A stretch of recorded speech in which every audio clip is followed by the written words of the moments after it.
Good morning, and thank you for joining it with a six pack, the Scotty Six Pack, the only podcast that's bringing you the top stories in Wisconsin sports every single day. Plus, we do it in less time than it takes to complete your morning commute.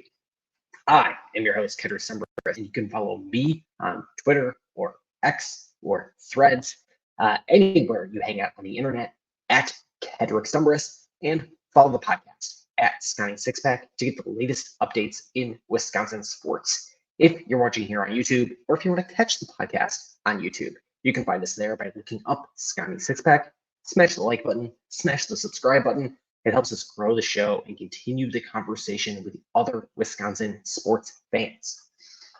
That being said, we have to spend the show talking about teams not in the state of Wisconsin.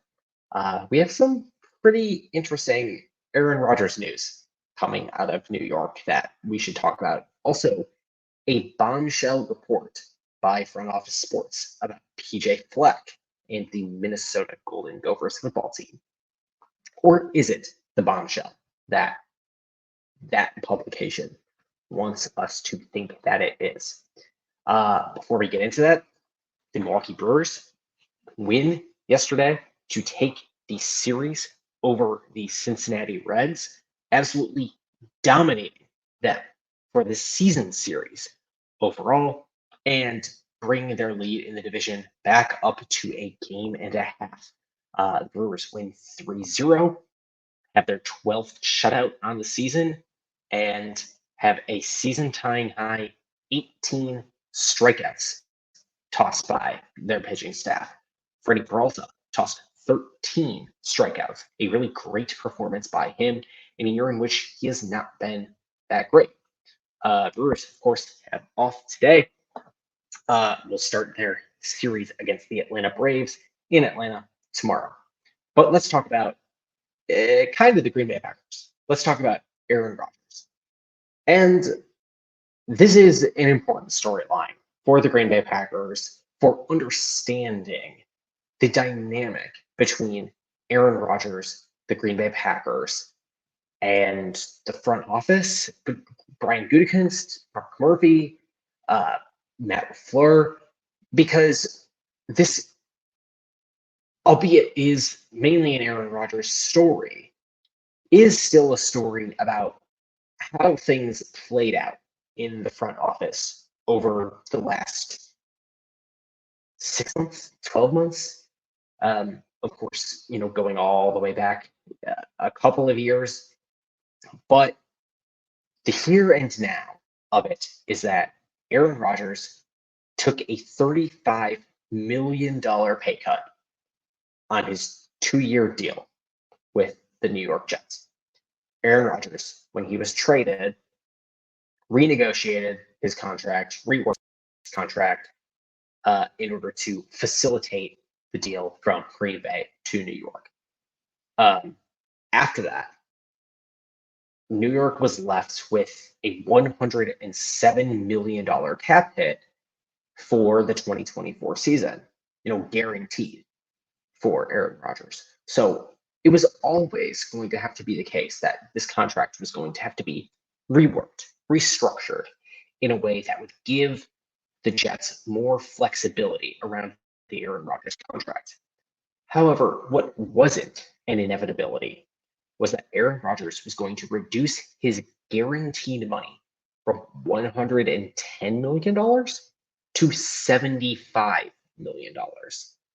A huge pay cut that Aaron Rodgers in the past has said on the record that is not one that he feels he needs to take, that would be unfair to other quarterbacks in the league for him to reset the market that way. Aaron Rodgers became the highest paid player in NFL history each of the last 2 times that he signed a contract. Aaron Rodgers, who signed a contract, and Aaron Rodgers and the front office said that this was effectively a 2-year deal for him to stay with the Green Bay Packers. And lo and behold, he restructures his contract, takes a pay cut to be in New York. And in doing so, tells the media that the team, the New York Jets, gave up significant pieces for it to be just a 1 year deal. I'm aware of that. Anything could happen with my body or the success we have this year, but I am having a blast, so I really don't see this as a 1 year and done thing. I'm not sure that all makes sense in a vacuum. Um, if your worries are that, the team that you need to be loyal to for some reason in the New York Jets, when you've been there a few months, gave up so much to get you that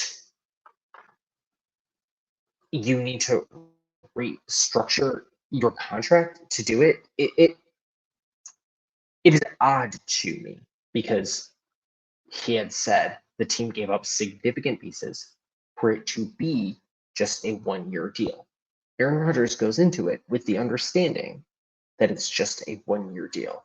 So he says that because the team gave up so much for a 1 year deal, I need to take less money.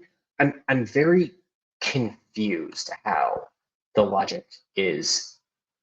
It's just a 1 year deal, so I don't see it being just a 1 year thing anymore. Because they gave up so much for me for 1 year, I'm going to extend it, even though they didn't think they were going to get more. I'm going to give them more out of this deal that they hadn't thought they were going to get out of. The Aaron Rodgers and the way his brain works, we all know, is nonsensical. But I think the one thing that makes sense above all else is that Aaron Rodgers viewed his contract with the Green Bay Packers and the prohibitive costs of him retiring and the dead cap hit that would have produced for the Green Bay Packers as his no trade clause with another name. Of note, Aaron Rodgers did negotiate a no franchise tag and no trade clause into this reworked contract with the New York Jets. And that was how Aaron Rodgers used his guarantees, was for that no trade clause while he was in Green Bay. And even though Green Bay could have traded him to any team, Aaron Rodgers could have said, well, I'm not going to go there. I'm just going to retire and leave the Packers with a ginormous dead cap hit instead. Obviously, it didn't happen that way. He goes to the New York Jets, signs a reworked contract to facilitate that deal, and then signs a reworked contract again. It is, I think, frustrating as Packers fans to see this happen. But ultimately, I think what it says more than anything is just that the relationship between Aaron Rodgers and the front office in Green Bay was so severely damaged, regardless of who you think damaged the relationship. It was so severely damaged that it is true that this relationship could not continue. Aaron Rodgers tried to use leverage as the franchise player to fire the general manager. Obviously, that failed, and instead he signed a contract. And I think the interesting question now is whether that contract that Aaron Rodgers signed, which was told to the public, told to the media, told to fans, was effectively a 2 year deal because of a balloon in guarantees that the contract had. Was that negotiated in good faith? I think the question is up in the air because if the money was really not the issue, if Aaron Rodgers did not need to insist on being paid as a player who now is just a season or two removed from back-to-back MVP awards. If he didn't need to be paid that way, and Aaron Rodgers has shown us now that he does not need to be paid that way, he has chosen to forego that kind of money. If he didn't need to be paid that way, why would he get paid that way for any other reason than facilitating his exit from Green Bay? We didn't necessarily hear any reasons this offseason that made things worse, apart from, the front office wasn't going out of their way, groveling for Aaron Rodgers to come back. More so just saying, hey, let us know. And instead, he said, I would like to be traded. I think that's one reason. This could be the case that, this deal was negotiated in good faith, and ultimately he kind of wanted to come back, maybe didn't want to come back, but felt slighted that the Packers didn't want him to come back and wants to go somewhere else and prove them wrong. But was the money about, giving him the opportunity to prove the Green Bay Packers wrong if they had decided to move on? Was the money, the dead cap, always part of the plan, regardless of whether or not Aaron Rodgers intended to execute on that plan? Did he very intentionally negotiate this escape hatch into the deal where he didn't care about the money, but he cared about what the money could do as an asset toward facilitating a move out of Green Bay? Was that really what was the most important part of the money? Not being compensated, as Aaron Rodgers has said. And although, I am not one to believe everything that he has said, but this part is verifiably true because we know what dollars and cents are. He has said that it's not about the money. He has already amassed generational wealth. And as everyone says, in their day to day, right, in their jobs, it's not always about the money itself. It's about what the money says.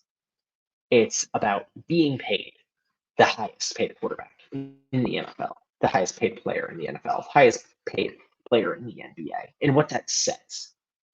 You being the elite of the elite. Is that really what was even important to him? Or was it him saying, I need to structure this contract in a way that the money is there for me, but it is also there for me to use, not as a vehicle toward a direct deposit, but it is a vehicle for my exit from this franchise.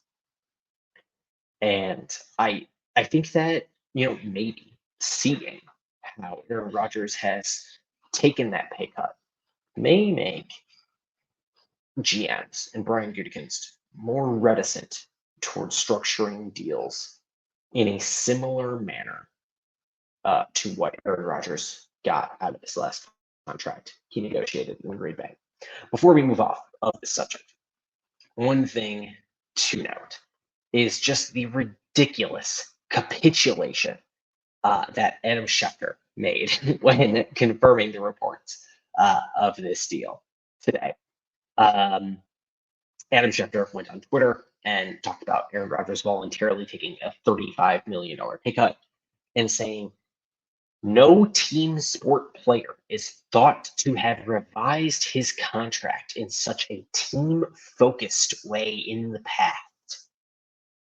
What a load of just rainbows and flowers coming out of the ass of Adam Schefter with that tweet. I mean, the way that some of these, breaking news reporters, I'm not even going to point to anything specific, right? I'm naming guys who do similar jobs.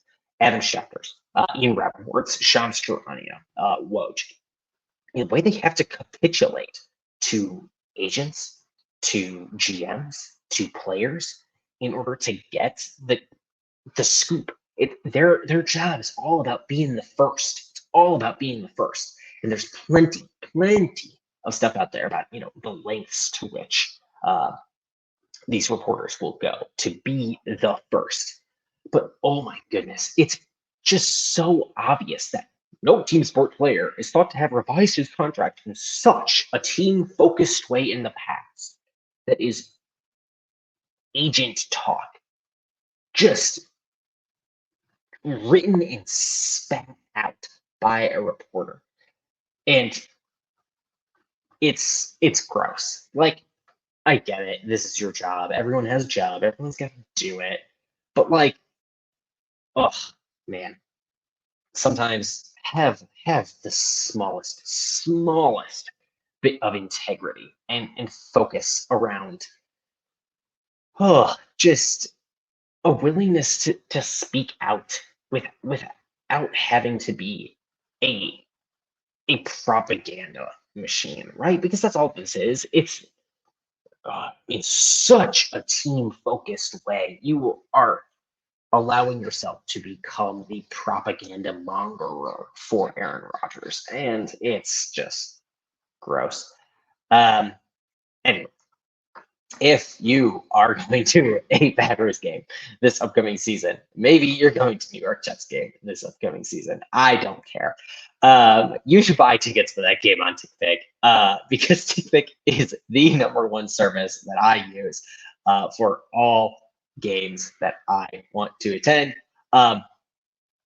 When you buy your tickets on TickPick, you will never pay service fees or delivery fees for tickets, and it comes with TickPick's best price guarantee. If you find a better price somewhere else for the same ticket, TickPick will refund you twice the difference in credit toward your next purchase. Plus, if you use my link in the podcast description, you will save $10 on your first order. So go to the Google Play Store, go to the Apple App Store, just go to your browser, type in TICK, PICK, download the TickPick app, use my code in the show notes, click my link in the show notes, and never pay service or delivery fees for tickets ever again. Let's talk about Wisconsin football, kind of.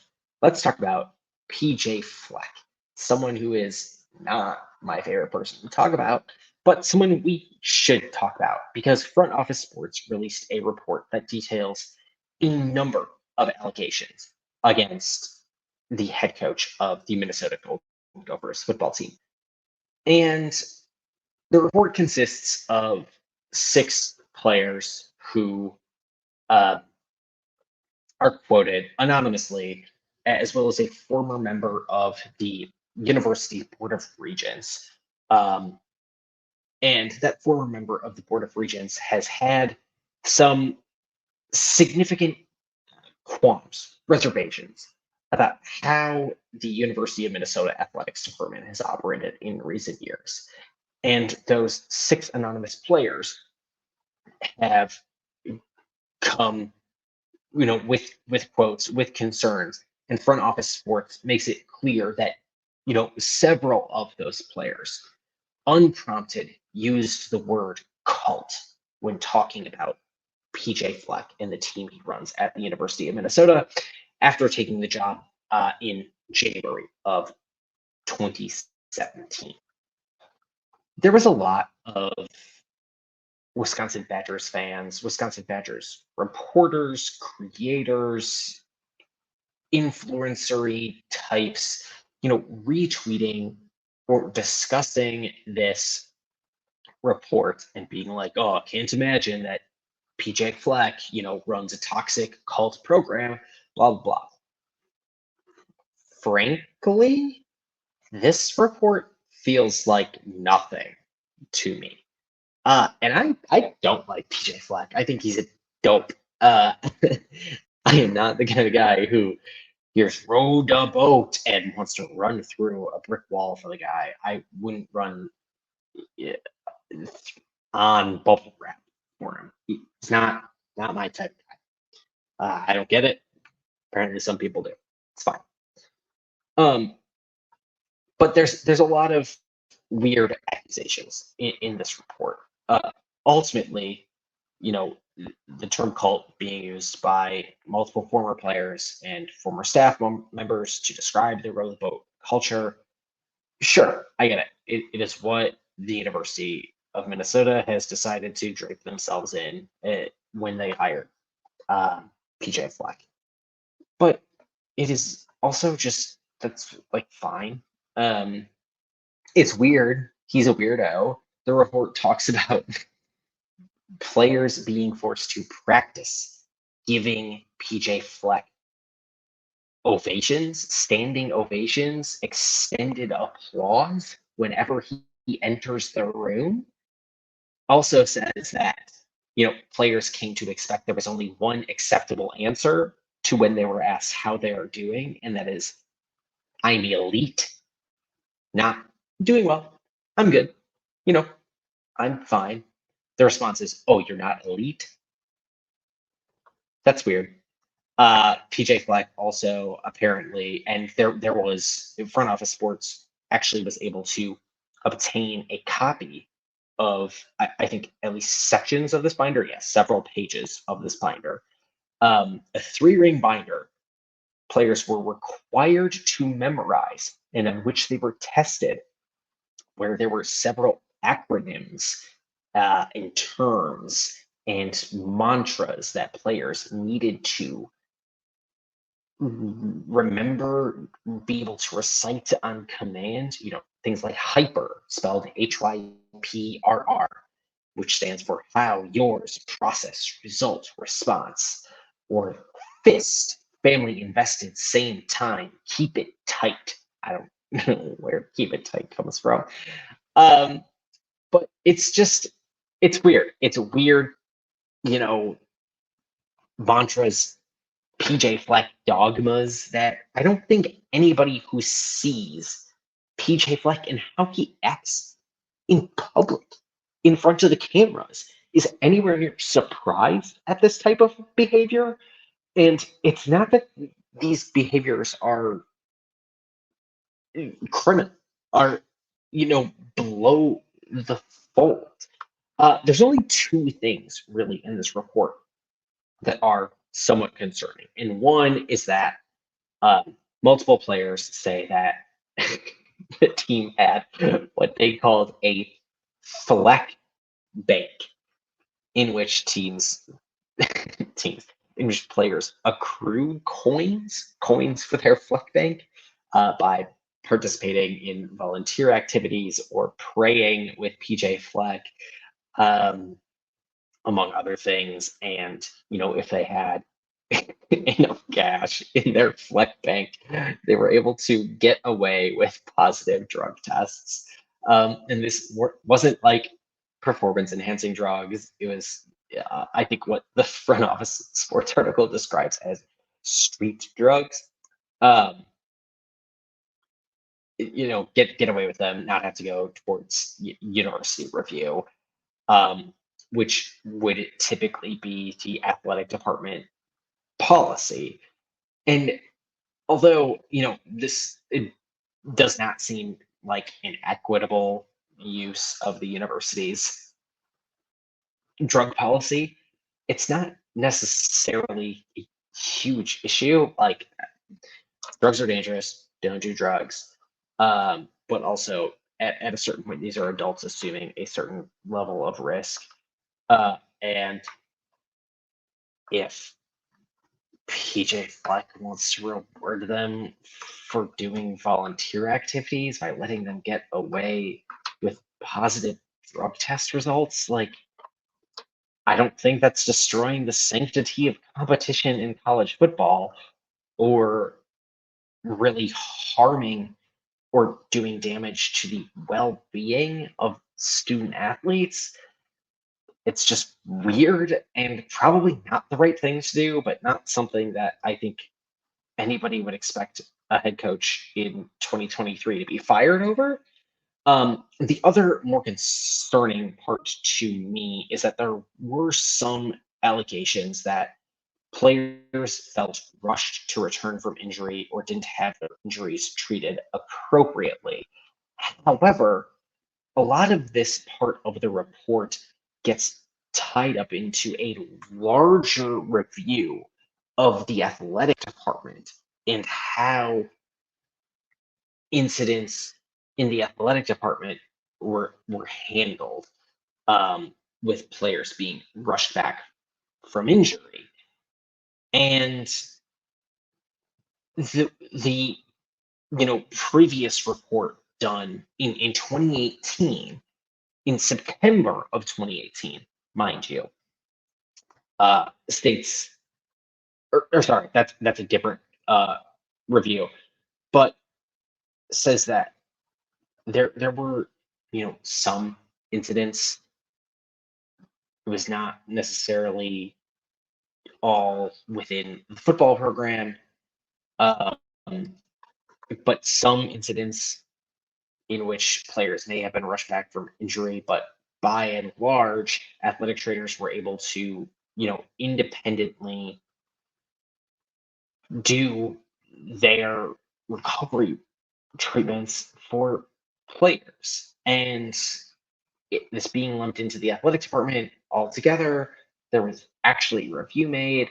Seems like this is something that was investigated and largely found to not be an issue within the athletic department. There was what I had said was a review done in 2018, mentioned that there were some incidents in which exercise had been used as punishments for student athletes. Doesn't sound like it's a lot. Doesn't sound as if anything in here is different than what I would expect to be done on a sports team. There was one allegation about um, players being forced to run burpees until they vomit. Obviously, players should not be forced to do that. Um, but by and large, this is not something that feels like a real story that should stick to PJ Fleck. There's just so much in here about previous investigations done by the athletic department. In investigations done all the way back to the 90s. An NCAA investigation released in the year 2000 about conduct in the 90s in the men's basketball program at UW, or sorry, at University of Minnesota. And it is just so odd to me that this story comes out now, and a day before PJ Fleck is set to get to the podium at Big Ten Media Days, and it's veiled in this quotes from a handful of players, former players, talking about the program as a cult, PJ Fleck as a cult leader. PJ Fleck does these weird things, but then also dives into just quoting, investigations and reports done at the University of Minnesota from multiple years ago. And it feels like it is trying to make connections across the entire athletic department where connections aren't necessarily there. Um, I recommend reading the report yourself in full. Uh, I read it over a few times, and just it is hard to find a common thread in there that is particularly damning, other than just PJ Fleck is a weirdo, which we already know that he is. So, Wisconsin will also be at Big Ten Media Days today. Should be very exciting. Should be really great to see Tanner Mordecai, to see Braylon Allen, to see Amanda John Meta, and of course Luke Fickle, speak to the media, and should be good. You can watch that live on Big Ten Network or the Fox Sports app. But that is going to be all for today's edition of the Scotty Six Pack. If you enjoyed the show, follow us on Apple, Spotify, YouTube, wherever you get your podcasts. Start every day with everything you need to know in Wisconsin sports. While you're there, leave a nice review, leave some kind comments, 5 stars, tell some folks what you like about the show. helps us grow and allows us to produce even better content for everyone. I've been your host, Kevin Stumbris. Thanks again for listening, and I'm Wisconsin.